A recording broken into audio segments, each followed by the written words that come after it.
In these videos, I'll be going over problems that appliances are having, like you're talking washers, dryers, stoves, refrigerators, and dishwashers.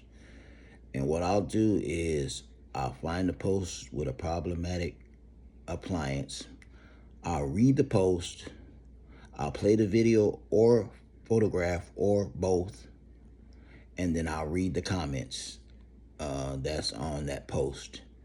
And then I'm welcoming all DIYers and appliance techs to chime in as to answers or questions you might have to help with that problem. So it's a big community thing. So remember to like, subscribe, and comment. Let's get started. This Whirlpool washer wants to jump out of the room on spin cycle. Its level just shakes violently. Any suggestions? Okay, here's the suggestions. Basket bushing probably shot along with suspension rods. Don't forget about the tub hub. They go to plastic. I replaced with metal hub. Beef them up.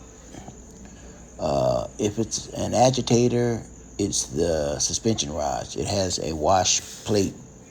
Basket hub is bad. Get OEM suspension rods only. Them dampen for a long time and off-brand not very long.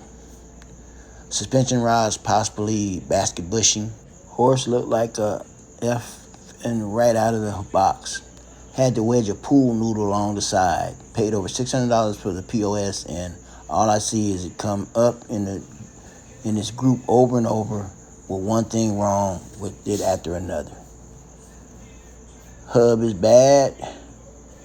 I had the same problem. Biggest piece of junk I've ever bought. You just consistently overloaded it. That's not it. It does the same thing empty. I'm sure it does. Are you an appliance tech? I am. 37 years. You have consistently overloaded and worn the suspension rods. It's not the manufacturer's fault. Thank you. Misunderstood exactly what you meant. He's exactly right. Tech 15 years.